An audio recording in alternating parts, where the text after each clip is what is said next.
Hi viewers, welcome back to Trinity's Kitchen. நாம இன்னைக்கு பார்க்க போற ரெசிபி அசோகா ஹல்வா. இது தஞ்சாவூர் ஃபேமஸ் ரெசிபி. ஃபர்ஸ்ட் இதுக்கு தேவையான பொருளை பார்க்கலாம். வறுத்த பாசிப்பருப்பு 1 கப் எடுத்து வச்சிருக்கேன். சக்கரை 2 கப் எடுத்து வச்சிருக்கேன். தண்ணி 2 கப் எடுத்து வச்சிருக்கேன். பால் 2 கப் எடுத்து வச்சிருக்கேன். ஏலக்காய் 2, திராட்சை முந்திரி தேவையான அளவு, நெய் தேவையான அளவு. இந்த ரெசிபியை பொறுத்த வரைக்கும் நெய் ரொம்ப யூஸ் பண்ணுற மாதிரி தான் இருக்கும். அப்போ தான் வந்து அல்வா நல்லா டேஸ்ட்டாக வரும். இப்போ இதை எப்படி பண்ணணும்னு பார்க்கலாம். ஒரு குக்கர் எடுத்துக்கோங்க. இதில் வந்து பாசிப்பருப்பு வறுத்தது 1 கப் எடுத்து வச்சுருக்கோம் இல்லையா, அதை போட்டுக்கலாம்.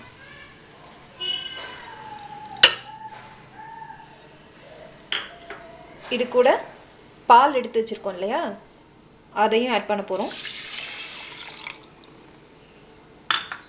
அப்புறம் தண்ணி.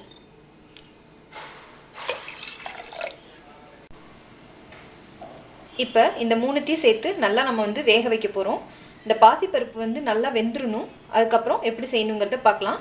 இப்போ வந்து விசில் வச்சு நம்ம எடுக்க போகிறோம். இப்போ இந்த பாசிப்பருப்பு வந்து வேகிறதுக்குள்ளார நம்ம வந்து சக்கரை பாகு, சீனி பாகு வந்து எடுத்துடலாம். நம்ம எடுத்து வச்சுருக்கோம்ல 2 கப் சக்கரை, அதை வந்து எடுத்துக்கலாம். இந்த சக்கரை வந்து மூழ்கிற அளவுக்கு தண்ணி எடுத்துக்கணும். இப்போ வந்து கம்பி பாகம் வர வரைக்கும் இந்த சர்க்கரையை வந்து நல்லா இது பண்ணிடணும்.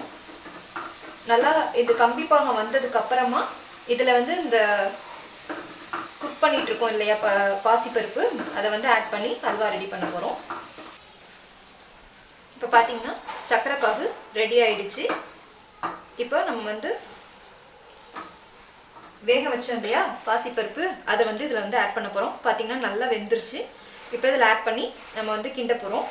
இதில் நீங்கள் வேணால் ஏதாவது கலர் வேணாலும் நீங்கள் வந்து ஆட் பண்ணிக்கலாம். பட் நான் வந்து இதில் ஆட் பண்ணலை. இப்போ இந்த பாகோட நான் வந்து இந்த வேக வச்ச பாசிப்பருப்பை ஆட் பண்ண போகிறேன்.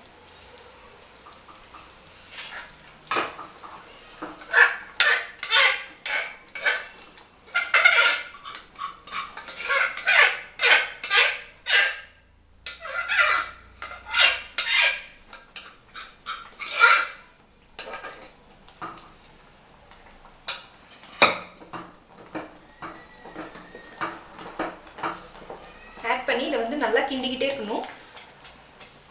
நடுவில் வந்து நம்ம கீ சேர்த்துக்கிட்டே இருக்கணும். அப்பதான் வந்து நல்லா அல்வா மாதிரி நல்லா வரும்.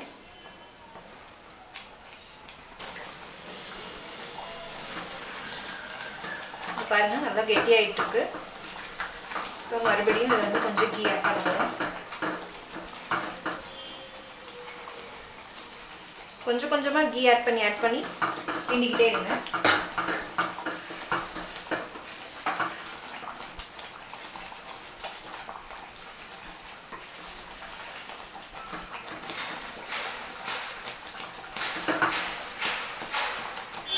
பாருங்க நல்லா இப்போ கெட்டியா இருக்கு.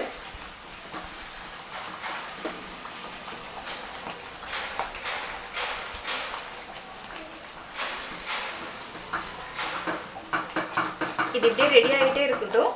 சைடில் நம்ம வந்து முந்திரியும் திராட்சையும் வறுத்து எடுத்துக்கலாம். இப்போ முந்திரி திராட்சையை வறுத்து எடுக்க போகிறோம். நெய் எடுத்துக்கிட்டேன்.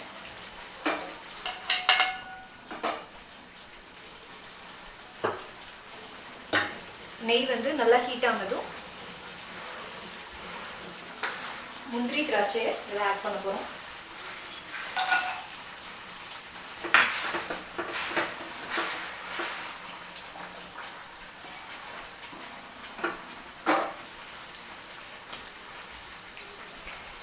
நல்லா இது வந்து நல்லா கோல்டன் ப்ரௌனில் ஃப்ரை ஆகட்டும். நல்லா ஃப்ரை ஆயிடுச்சு. இப்போ இதில் வந்து எடுத்து தனியாக வச்சுக்கலாம். இப்போ நம்ம முந்திரி திராட்சை வறுத்து வச்சுருந்தோம் இல்லையா, அதை வந்து இந்த ஹல்வாவில் ஆட் பண்ண போகிறோம்.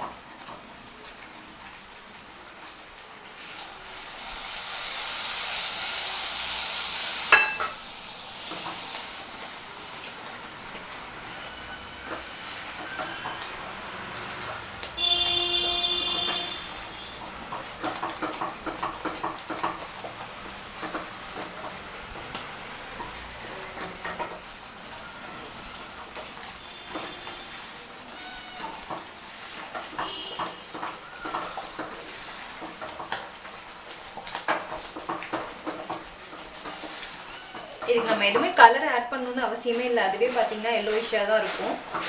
வேணும்னா நீங்கள் வந்து ஃபுட் கலர் ஆட் பண்ணிக்கலாம். பட் நான் வந்து எதுவுமே ஆட் பண்ணல. இல்லை குங்குமப்பூ கூட நீங்கள் ஆட் பண்ணிக்கலாம் கலருக்காக. உங்களோட இஷ்டப்படி ஆட் பண்ணிக்கோங்க. இப்போ இதில் வந்து ஏலக்காவையும் நான் வந்து தட்டி போட்டு போகிறேன். இப்போ இதில் வந்து நான் தட்டி வச்ச ஏலக்காவையும் ஆட் பண்ண போகிறேன்.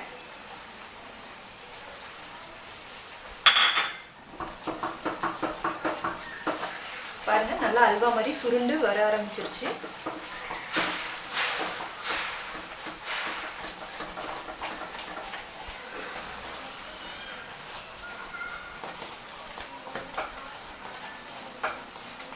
பாருங்க, நல்லா அந்த அல்வா மாதிரி வர ஆரம்பிச்சிருச்சு.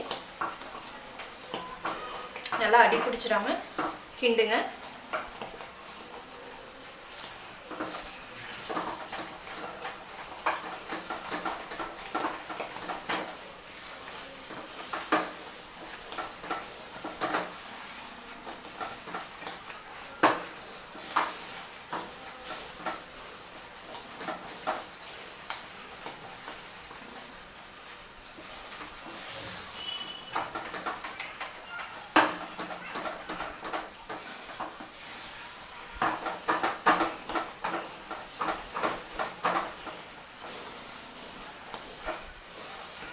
அவ்வளோதாங்க, அசோகா ஹல்வா ரெடி ஆயிடுச்சு.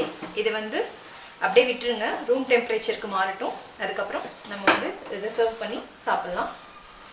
அசோகா ஹல்வா ரெடி. உங்களுக்கு இந்த ரெசிபி பிடிச்சிருந்ததுன்னா எனக்கு கண்டிப்பாக கமெண்ட் பண்ணுங்கள். For more recipes please subscribe Trinity's kitchen. Thank you for வாட்சிங். பை பாய்.